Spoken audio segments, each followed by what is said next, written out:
I just had to let you know you're. She a happy baby boo. She a happy baby boo. Assalamualaikum warahmatullahi wabarakatuh. Alhamdulillahirabbil alamin. Wassalatu wassalamu ala sayyidil mursalin wa ala alihi wa ashabihi ajma'in. Yang kami hormati dan yang kami ta'zimi Bapak dosen Bapak Faris Sananto selaku dosen mata kuliah Sosiologi Pendidikan. Pada kesempatan kali ini saya mewakili dari kelompok 5 akan mempresentasikan sosiologi klasik Emil Durkheim dalam memenuhi tugas mata kuliah Sosiologi Pendidikan. Adapun saya di sini mewakili dari anggota kelompok 5, yaitu yang beranggotakan 1. Bapak Ahmad Zainuddin, 2. Bapak Miftahur Rahman, dan 3. Ibu Nana, dan saya sendiri Muhammad Musyafa. Baik, selanjutnya langsung pada inti ke materi. Sosiologi merupakan suatu ilmu yang telah melalui proses perkembangan pemikiran filosofi dan empirisal historis.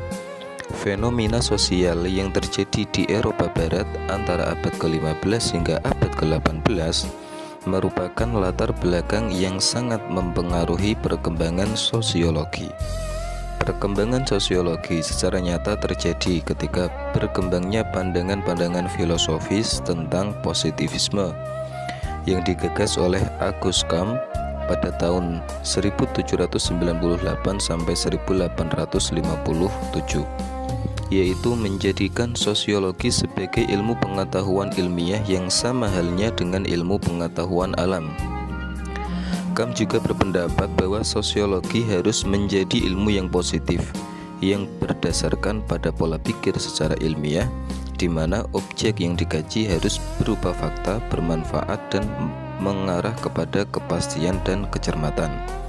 Dalam perkembangannya selanjutnya, sosiologi sebagai ilmu pengetahuan ilmiah disempurnakan oleh Emil Durkheim dengan menempatkan sosiologi di atas dunia empiris.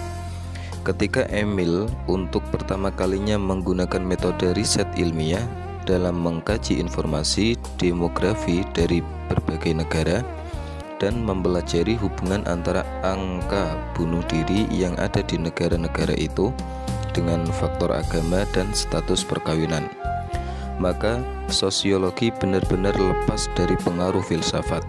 Hal itulah yang menjadikan latar belakang makalah ini dibuat.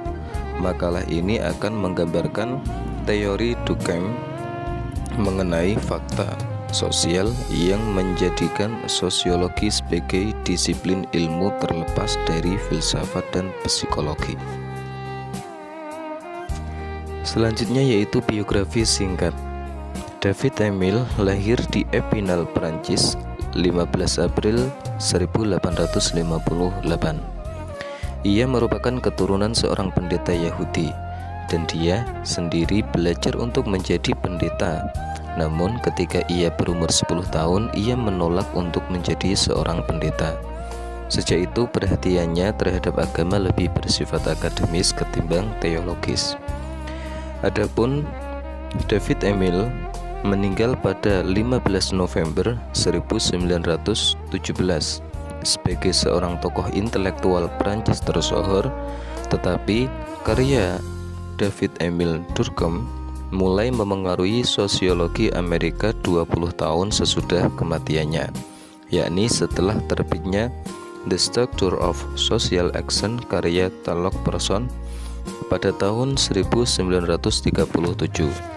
Adapun jenis fakta sosial itu ada dua. Yang pertama fakta sosial material, yang kedua fakta sosial non-material. Fakta sosial material yaitu barang sesuatu yang dapat disimak, ditangkap, dan diobservasi. Fakta sosial inilah yang merupakan bagian dari dunia nyata. Contohnya seperti arsitektur dan norma hukum dan birokrasi. Adapun fakta sosial non-material yaitu sesuatu yang ditangkap nyata. Fakta ini bersifat intersubjektif yang hanya muncul dari dalam kesadaran manusia. Contohnya yaitu egoisme, altruisme, dan opini. Pandangan tentang masyarakat. Masyarakat sebagai tatanan moral. Bagi Durkheim, masyarakat adalah sebuah tatanan moral, yaitu seperangkat tuntutan normatif lebih dengan kenyataan ideal daripada kenyataan imperial.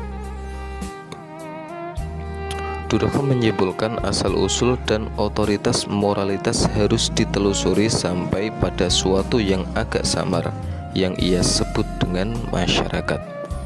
Maka ia menghasilkan dua konsep yang berhubungan dengan penjelasan tentang kenyataan sosial.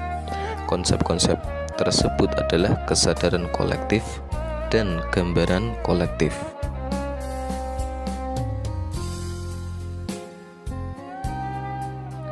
Selanjutnya yaitu teori bunuh diri. Yang pertama, egoistis. Egoistis adalah bunuh diri yang terjadi bila individu dicabut dari kesadaran kolektif yang memberi arah dan makna kehidupannya. Yang kedua, altruistis adalah sebuah hasil individuasi yang tidak memadai dan karenanya lebih umum pada masyarakat primitif, di mana individu tidak memiliki rasa eksistensi yang terarah jelas dan karenanya siap mengorbankan dirinya bagi kelompok. Selanjutnya yaitu fatalistis, adalah hasil yang disebabkan oleh aturan-aturan yang terlalu ketat sehingga individu tersebut merasa terbebani. Yang terakhir yaitu anomis, disebabkan oleh ambruknya tatanan kolektif ketika para individu tidak memiliki dukungan kesadaran kolektif dan belum terkait dengan solidaritas organis yang baru. Demikian yang dapat saya presentasikan dari kelompok 5 kepada Bapak dosen Bapak Faris Harnanto, MSN. Kami mohon bimbingannya dan semoga dalam kesejahteraan, sehat selalu, dan tetap istiqomah dalam mengajarkan ilmu kepada kami. Banyak kesalahan dari kami, saya mewakili dari kelompok 5 mengucapkan mohon maaf sebesar-besarnya. Wassalamualaikum warahmatullahi wabarakatuh.